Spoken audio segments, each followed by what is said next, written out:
Utilisé chez soi, dans la rue, dans les transports ou au bureau, le casque audio se veut le compagnon quotidien par excellence, après le smartphone bien sûr. Voici donc notre sélection des meilleurs casques du moment.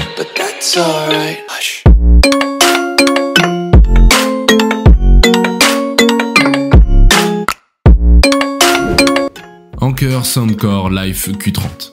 Le Soundcore Life Q30, un casque Bluetooth avec ANC, au rapport qualité-prix tout simplement affolant. Dès les premières minutes de prise en main, le casque Bluetooth de Soundcore nous met dans l'ambiance. On est sur de l'entrée de gamme, mais la qualité reste au rendez-vous.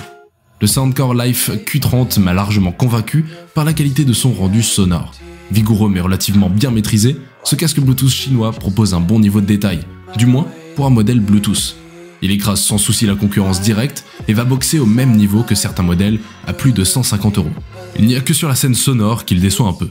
Non pas qu'il soit mauvais, mais vu la qualité du reste, j'aurais aimé une scène qui soit plus large. En l'occurrence, le son se détache un peu des oreilles, mais sans aller bien loin. Une sorte d'entre-deux qui ne gâche pas pour autant le plaisir d'écoute. Le gros avantage de Soundcore Life Q30 est sans conteste sa réduction active des bruits. C'est bien simple. Elle est tout bonnement la meilleure que j'ai eu l'occasion de tester sur un casque à moins de 100 €.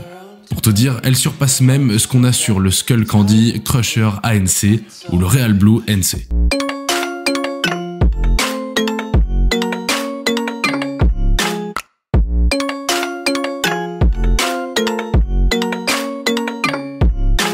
Apple AirPods Max.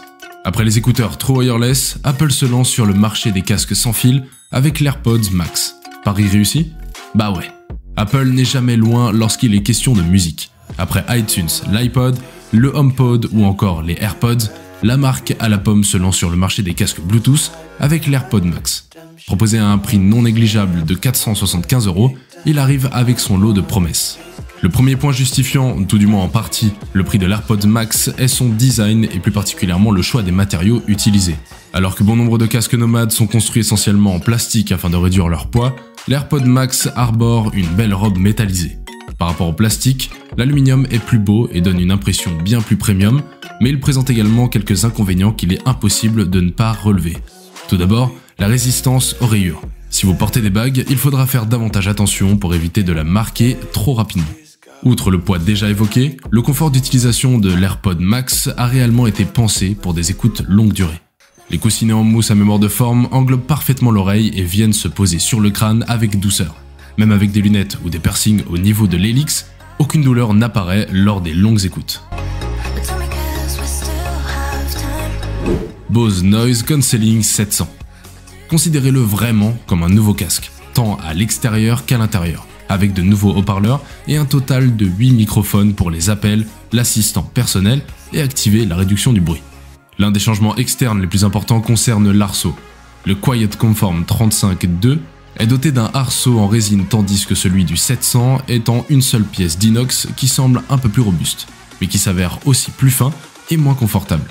En outre, ce nouveau design élimine la charnière, ce qui veut dire que le casque ne plie pas.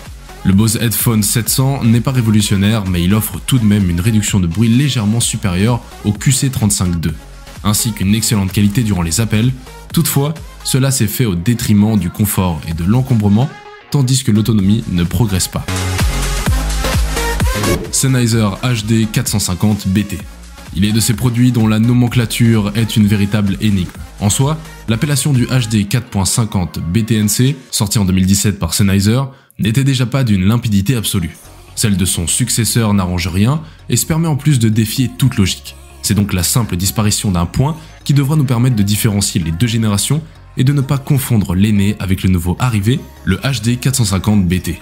Le HD 450 BT présente une construction très similaire à celle de son prédécesseur, accordant largement la priorité à la fonction plutôt qu'à la forme. Le choix est on ne peut plus apprécié pour un produit dans cette gamme. Au-delà d'un design très anonyme, ce que l'on peut d'ailleurs voir comme une qualité, le casque est constitué de plastique robuste et très bien assemblé. La finition entièrement mate est elle aussi bienvenue. Le Sennheiser HD 450 BT est un casque très correct dans l'absolu.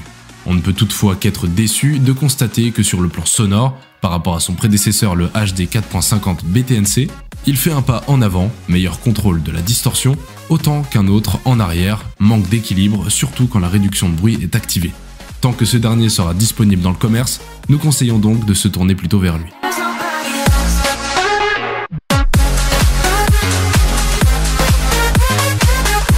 Sony WH-1000XM4. Avec le casque WH-1000XM4, Sony se rapproche un peu plus de la perfection. Toujours aussi agréable à porter, il délivre toujours un son d'une qualité exceptionnelle et jouit d'une réduction de bruit active encore inégalée sur le marché. Ajoutons à cela une application compagnon très complète et on obtient l'un des meilleurs casques audio du moment, voire le meilleur. Reste que ce 1000XM4 n'apporte pas d'amélioration assez significative pour justifier le remplacement du 1000XM3, déjà presque parfait. En revanche, si je ne devais conseiller qu'un casque audio pour un premier achat, ce casque WH-1000XM4 est sans aucun doute celui que je recommanderais les yeux fermés. Un vrai coup de cœur.